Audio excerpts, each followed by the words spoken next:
ये story app SS story CHENNAL पर सुन रहे हैं। एपिसोड 3 वानर का स्वर्ग। एक विशाल मोनोलिथ संरचना ऊंची दीवारों से घिरी हुई थी।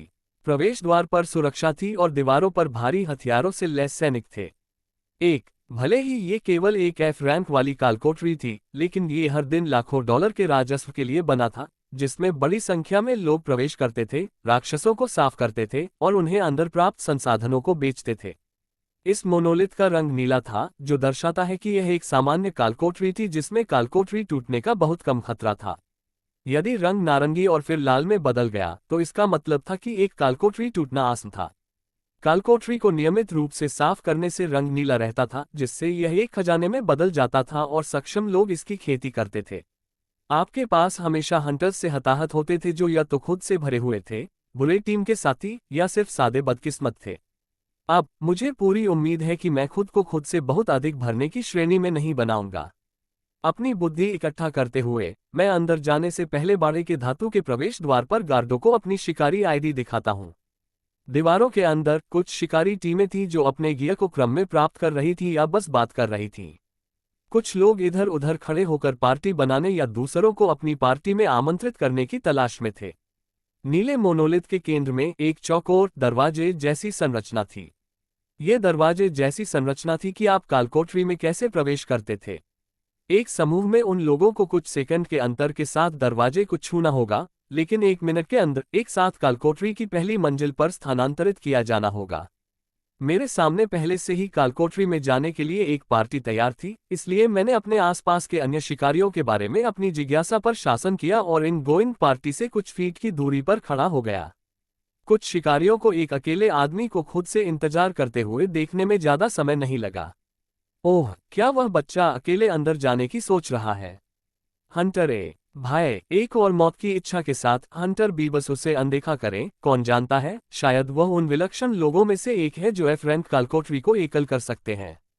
हाँ, हंटर सी। अपने आसपास की हंसी को नजरअंदाज करते हुए मैं धैर्यपूर्वक प्रतीक्षा करता हूं, क्योंकि मेरे सामने पूरी पार्टी एक फ्लैश में गायब हो गई और आगे बढ़ने और चौकोर दरवाजे पर अपना हाथ रखने से पहले आवश्यक मिनट का इंतजार किया।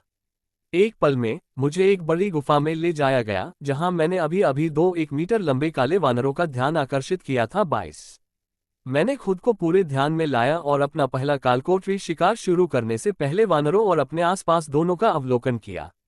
आग का गोला, एक आग का गोला, और फिर एक दूसरा और एक तीसरा, और एक आगे तेजी से 2 वानरों की ओर उड़ गया। जब आग का गोला उनके चेहरे पर फट गया तो वे पहले से ही अक्षम हो गए थे और मरने वाली चीखें निकाल रहे थे। उसके बाद वे जीवित नहीं रहेंगे, और एक दूसरा आग का गोला उसी स्थान पर उन्हें मारा, जिससे उन्हें जल्दी से खत्म कर दिया गया। मेरे शरीर में एड्रेनालाइन का प्रवाह महसूस होते ही मेरी सांसें तेज हो गईं। 2 रैंक के राक्षस जिन्हें मैंने आसानी से निपटा दिया। हाँ, यह एक ऐसा एहसास था जिसकी मुझे आदत पड़ सकती है। आमतौर पर F रैंक के शिकारी अपने कौशल का इस्तेमाल संयम से करते हैं, ये सुनिश्चित करते हुए कि वे उनका उपयोग या तो बॉस पर करें या आपातकालीन स्थिति में ही करें। मुझे ऐसी कोई हिचक नहीं थी। मैं उस जगह गया जहां बंदर गिरे थे और वहां से गिरे एक चमकदार स्ट्रेंथ कोर को उठा लिया। यह आकार में छोटा था, कबूतर के अंडे से भी छोटा, फिर भी बाजार में इसकी कीमत $1000 थी। मैंने कोर को अपने बैग में रखा और आगे बढ़ गया। मुझे ज्यादा दूर नहीं चलना पड़ा, क्योंकि अपने साथियों की मौत की चीखें सुनकर 3 बंदर तेजी से मेरी ओर दौड़ पड़े। एक विचार के साथ फायरबॉल को एक के बाद एक फेंका गया और हर बार आगे बढ़ते हुए अपने लक्ष्य को नहीं चूका। इन तीनों में से एक और स्ट्रेंथ कोर गिरा। हर बार किसी मॉन्स्टर के मरने पर कोर गिरना जरूरी नहीं था, और 5 मॉन्स्टर्स से 2 कोर मिलना पहले से ही काफी औसत था। नए अधिग्रहित कोर को बैग में रखकर मैं कैवन के रास्ते पर दौड़ा। 5 वानरों के एक और सेट से मिला जिसे मैंने जल्दी से जला दिया। मुझे खुद को शांत करने के लिए मजबूर करना पड़ा, क्योंकि मैंने इतनी आसानी से और जल्दी से राक्षसों को मार गिराया और कोर एकत्र किया। मैंने कभी नहीं सोचा था कि मैं ऐसा कुछ करने में सक्षम हूं, और यह सुनिश्चित करने के लिए कि यह एक सपना नहीं था, मुझे खुद को कुछ बार चुटकी लेना पड़ा।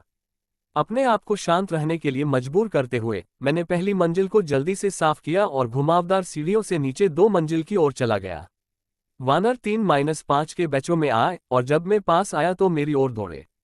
मैंने उन्हें अपने से 4 मीटर से अधिक की दूरी पर नहीं जाने दिया। जैसे ही वे मेरी दृष्टि में थे, उनकी ओर आग के गोले फेंक दिए।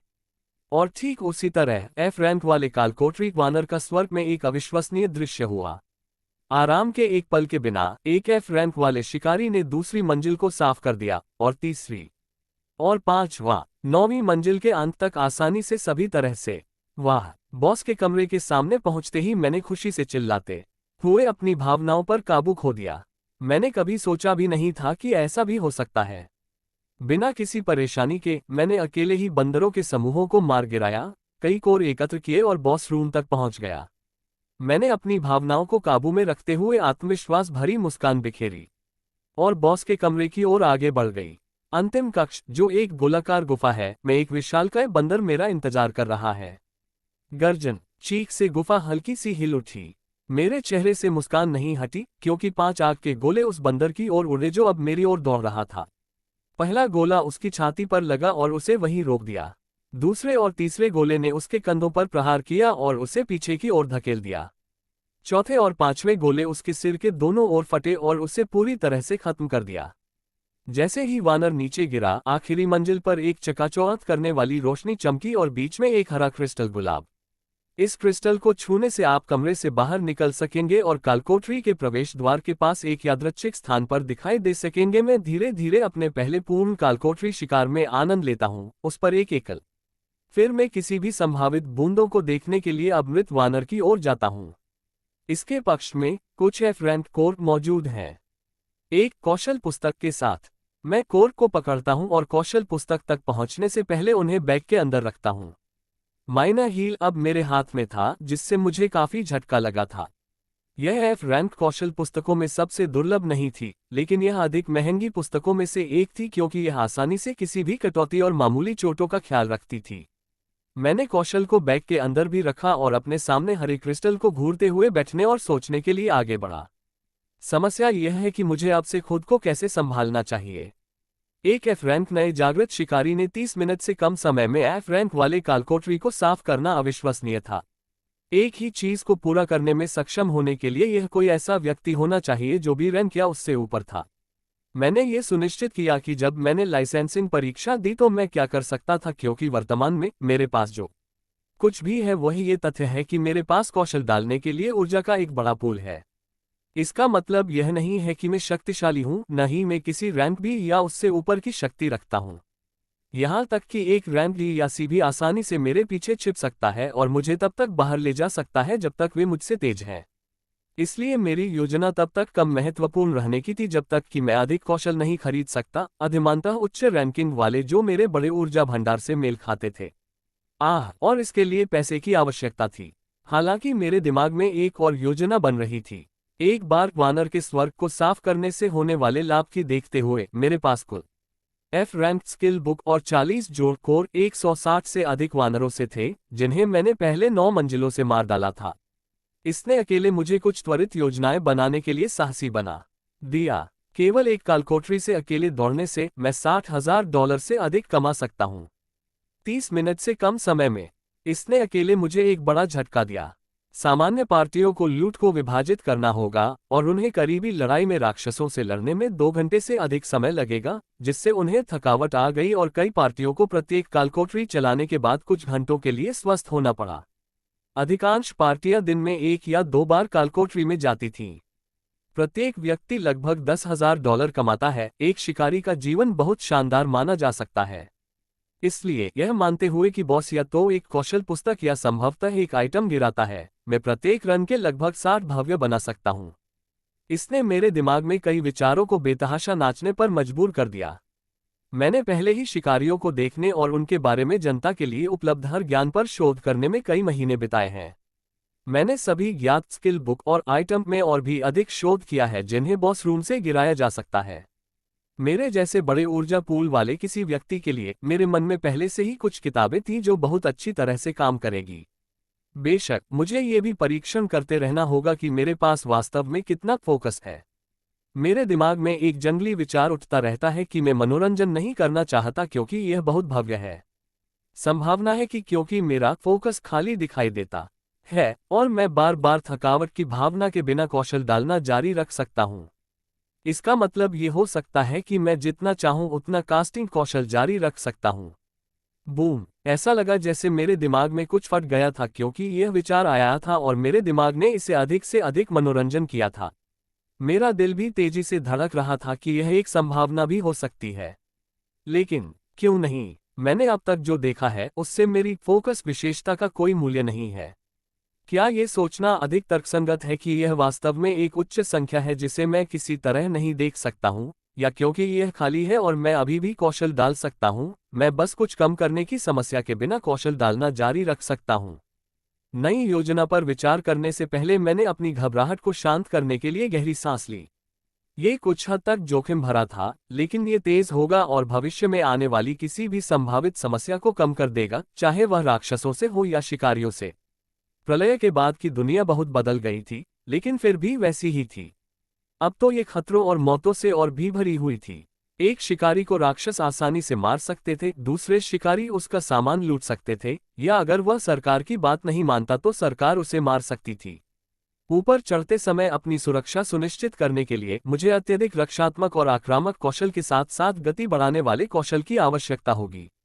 सी रैंक या उससे ऊपर का कौशल अत्यंत प्रभावी होगा, लेकिन सबसे सस्ते सी रैंक के कौशल की शुरुआती कीमत $500,000 से शुरू होती है। तो मैं इसे कैसे करूं? एपिसोड 4 क्या वह नौसिखिया है?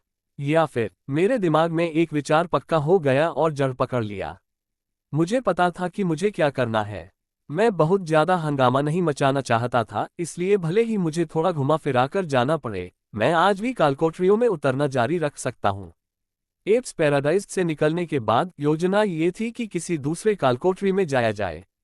हालांकि मैं दोबारा उस कालकोठरी में जाना चाहता था, मुझे पता था कि जैसे ही मैं प्रवेश द्वार की ओर बढ़ूंगा, मुझे आसानी से पहचान लिया जाएगा। जब तक मुझे अधिकांश खतरों से खुद को बचाने का पूरा भरोसा नहीं हो जाता, तब तक मैं इतनी तेज गति से कालकोठरियों में बार बार प्रवेश नहीं करूंगा। फिलहाल मेरा लक्ष्य है रैंक बी के बराबर या उसके करीब शक्ति हासिल करना। इस शहर में केवल एक ही बी रैंक का हंटर था और वह एक मशहूर हस्ती था। उसकी ताकत देखकर कई लोग डर जाते थे, क्योंकि बी रैंक के किसी व्यक्ति के सामने गोलियां और स्नाइपर भी बेअसर थे। हालांकि मैं जिस शहर में हूं, आउटर बैंकॉक, कुछ कालकोठरियों के साथ केवल एक छोटे आकार का शहर था, उच्चतम रैंक सी थी। अन्य शहर जो आगे अंतर्देशीय हैं, उनमें और भी अधिक स्तर के कालकोठरी के साथ अधिक शक्तिशाली शिकारी हैं। मेरा अगला पड़ाव रैंक की कालकोठरी, जमे हुए बंजर भूमि पर होगा, जहां कई शिकारी अक्सर नहीं जाते थे। बेहद ठंडी विशेषताओं के साथ इस कालकोठरी में 20 मंजिलें थीं, जिसमें ठंडी विशेषताओं के विभिन्न जानवर दिखाई दे रहे थे। फायरबॉल की मेरी निरंतर कास्टिंग के साथ इसे साफ करना और भी आसान होना चाहिए। इससे पहले कि मैं जमे हुए बंजर भूमि पर जाऊं, मैं परीक्षण जारी रखना चाहता हूं कि मैं इस समय अपने एकमात्र कौशल को कितनी बार डाल सकता हूं, फायरबॉल। पिछले 500 बार से मैंने इस कालकोठरी को साफ करते समय इसे 200 जोड़ बार कास्ट किया है। अपने विचारों को लपेटते हुए मैं हरे क्रिस्टल से एक दूरी दूर चला गया और अपना प्रयोग शुरू किया कि क्या मैं अंतहीन रूप से कौशल डाल सकता हूं, या अगर मेरे पास फोकस की असामान्य मात्रा थी जिसे मैं नहीं देख सकता था। इस प्रकार वानर के स्वर्ग की आखिरी मंजिल पर एक अजीब दृश्य सामने आया, जिसमें एक आदमी अकेले लगातार आग के गोले डाल रहा था। वे उससे कुछ मीटर की दूरी पर विस्फोट हो गए और उसके ठीक बाद और भी विस्फोट हो गए। 20 मिनट बीत गए। मैं अभी भी बिना रुके आग के गोले की कास्टिंग कर रहा था, जिससे मेरा बेतहाशा धड़कता हुआ दिल उस पागल विचार की ओर झुक रहा था। पिछले 20 मिनट में लगभग 1000 से अधिक कास्ट। आइए कुछ और जारी रखें।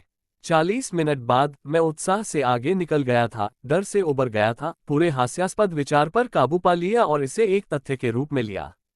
यह मेरे बेतहाशा सपनों से कुछ बाहर था और मुझे ये भी समझ में नहीं आया कि यह कैसे संभव हो सकता है। आखिरी घंटे में मैंने एफ रैंक कौशल फायरबॉल 3000 से अधिक बार कास्ट किया था। यहां तक कि रैंक या सर्वोच्च रैंकिंग हंटर स्टील मिखाइल का कोई भी ऐसा कुछ करने में सक्षम नहीं होगा। इसने मुझे डरा दिया और मुझे एक जंगली आशा दी कि किसी दिन उनसे ज्यादा दूर नहीं खड़े होंगे। समय बीतने के साथ साथ निकलने वाले आग के गोले धीरे धीरे अधिक सघन होते गए और उनके विस्फोट भी अधिक तीव्र और तेज गति से होने लगे। अंतिम 10 मिनटों में सामान्यतः प्रति सेकंड एक आग का गोला निकलने के बजाय प्रति सेकंड 2 आग के गोले निकले। जैसे जैसे मैं उन्हें इस्तेमाल करता जा रहा था, वे छोटे, तेज और ज्यादा विस्फोटक होते जा रहे थे। ऐसा लग रहा था कि इस कौशल को बार बार इस्तेमाल करने की वजह से मेरी दक्षता बेतहाशा बढ़ रही है। मेरा मौजूदा पैनल कुछ इस तरह दिख रहा था। नोआ पेशा शिकारी, जीवंतता 10, केंद्र शक्ति 10, कौशल फायरबॉल -59। फायरबॉल कौशल में दक्षता आश्चर्यजनक रूप से बढ़कर 59 हो गई थी, जो मेरे लिए अविश्वसनीय आंकड़ा था।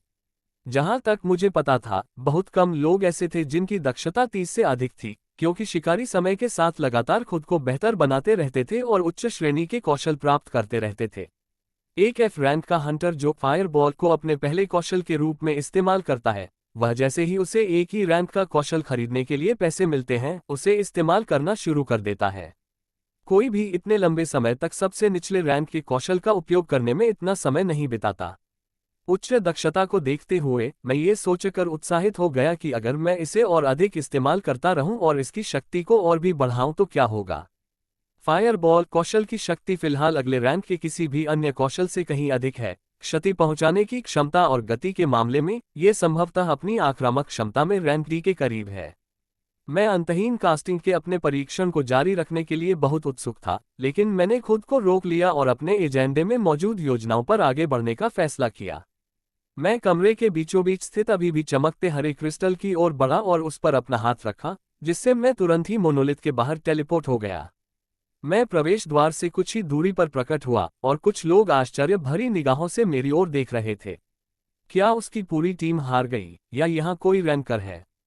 हंटर एफ, हाँ, एक रैंकर। क्या आपने कभी उन्हें इस तरह के कपड़े पहने हुए देखा है और उन पर एक कमजोर बैकपैक है? मेरी क्षमा करें बच्चे, मुझे आशा है कि वे आपके सबसे करीबी दोस्त नहीं थे। हंटर जी, कुछ लोगों ने असामान्यताओं पर ध्यान दिया क्योंकि किसी ने कालकोठरी को समाप्त किया और अकेले बाहर ले जाया गया। मेरी वर्तमान पोशाक वास्तव में रैंक सी या उच्चतर के किसी से मेल नहीं खाती थी, जैसा कि कई लोगों ने जल्दी से देखा। 1.5 घंटे पहले जब मैं कालकोठरी में गया था तो अधिकांश लोग या तो चले गए थे या ध्यान नहीं दे रहे थे, क्योंकि कालकोठरी के आसपास का परिसर काफी बड़ी जगह थी। मैंने हंटर्स की दयनीय निगाहों को नजरअंदाज कर दिया, जिन्होंने सोचा कि मेरी टीम के बाकी लोग चले गए हैं और गेट की ओर बढ़ रहे हैं। मजे की बात यह है कि जैसे जैसे ये दिन बीतता गया, मैं अन्य लोगों की निगाहों को नजरअंदाज करने का अधिक से अधिक उपयोग किया जा रहा था। गेट के बाहर कुछ स्टॉल थे और लोग इधर उधर भागते थे। मैं दूसरे खंड की ओर गया जहां कुछ कारें पंक्तिबद्ध थीं और हंटर राइड सिस्टम का उपयोग करने की योजना बनाई। ऐसे कई लोग थे जो शिकारियों को कालकोठरी से जागृत केंद्र या उनके आवास तक ले जा रहे थे। यह एक बहुत ही खतरनाक काम था, क्योंकि आपके पास हमेशा एक अस्थिर ग्राहक हो सकता है, लेकिन इस बार वे महाशक्तिशाली लोग हैं जो या तो आपको उड़ा सकते हैं या अपने हाथों के एक मोड़ के साथ आपकी गर्दन को स्नैप कर सकते हैं। एक आदमी जल्दी से मुस्कुराते हुए मेरे पास आया और पूछा कि क्या मुझे सवारी की आवश्यकता है। मैंने सिर हिलाया और जल्दी से मेरे सामने पार्क किए गए डॉज चार्जर पर चढ़ गया, हमारा गंतव्य जमे हुए बंजर भूमि। अगले कालकोठरी की ओर 25 मिनट की यात्रा में मैं उन चीजों के बारे में सोचता रहा जो मुझसे छूट गईं और अगले कुछ दिनों के लिए अपनी योजनाओं पर चली गईं। समय जल्दी से बीत गया और हम एक और विशाल मोनोलिथ के पास पहुंच गए, ये नारंगी रंग के हल्के रंग के साथ। कई शिकारियों को अत्यधिक ठंड के कारण इस कालकोठरी को साफ करना पसंद नहीं था, जिसके परिणामस्वरूप सरकार द्वारा नियमित रूप से सफाई अनिवार्य रूप से की जाती थी। मैं इस कालकोठरी में आराम से समय बिताऊंगा, क्योंकि यहाँ शिकारी काफी कम थे और एक ही बार में मुझे एप्स पैराडाइस में कमाए गए पैसे से दोगुने से भी ज्यादा मिल सकते थे। मैंने ज्यादा किराया चुकाया और गाड़ी से बाहर निकला, दरवाजे पर खड़े गार्डों को अपना शिकारी लाइसेंस दिखाया, जिन्होंने मुझे एक नज़र देखा और सिर हिलाकर मेरी तरफ ध्यान नहीं दिया। हे, मैं आपसे वादा करता हूं कि मैं सिर्फ आत्महत्या के मिशन पर निकला हुआ शिकारी नहीं हूं, ठीक है? मैंने इस कालकोठरी के चारों ओर नजर घुमाए और प्रवेश द्वार की ओर बढ़ा। अंदर जाने के लिए कोई टीम तैयार भी नहीं थी। कुछ शिकारी खाने पीने और सामान बेचने वाली दुकानों और स्टॉलों पर जमा थे। मुझे रोकने वाला कोई नहीं था। मैं तेजी से प्रवेश द्वार पर गया और अपना हाथ चौकोर दरवाजों में से एक पर रखा, जिसने मुझे तुरंत रैंक के कालकोठरी फ्रोजन वेस्टलैंड के पहले तल पर पहुंचा दिया। मुझे तुरंत ही उस कड़ाके की ठंड ने घेर लिया जिसने कई शिकारियों को भगा दिया था, और मैंने झट से 2 आग के गोले फेंके जो इस बार मुझसे दूर नहीं गए बल्कि मेरे चारों ओर चक्कर लगाते रहे। ऐसा करने के लिए आमतौर पर शिकारियों को लगातार अधिक ऊर्जा प्रदान करनी पड़ती है, लेकिन मुझे ऐसा कुछ भी महसूस नहीं हुआ। जैसे ही मैंने आग के गोलों को मुझसे कुछ फीट दूर चक्कर लगाने का आदेश दिया, ठंड काफी हद तक कम हो गई और पहले जैसी बिल्कुल नहीं रही। हालांकि रुकने का समय नहीं था, क्योंकि जल्द ही मुझे जानवरों की गुर्राहट सुनाई दी जो तेजी से सामने आ गए। साफ सफेद भेड़िए मेरी ओर दौड़ रहे थे, उनके चमकदार सफेद दांत सफेद बंजर भूमि में खतरनाक ढंग से चमक रहे थे। मेरे मन में जरा भी डर नहीं था, मैं आत्मविश्वास से आगे बढ़ता रहा। मेरे ऊपर से तेज गति से घने आग के गोले निकल रहे थे, जो भेड़ियों के शरीर पर फटकर उनके मांस के बड़े बड़े टुकड़े उड़ा रहे थे। आग के गोलों की पहली बौछार में ही उस समूह का तुरंत सफाया हो गया, और अब मेरे लिए बस इतना ही बचा था कि मैं गिरा हुआ कोर उठा लूं। मैं अपने सामने धुंध भरे ठंडे रास्ते की प्रतीक्षा कर रहा था, क्योंकि मैं इस 20 मंजिल की कालकोठरी से नीचे उतर गया था जो मेरी यात्रा की शुरुआत होगी।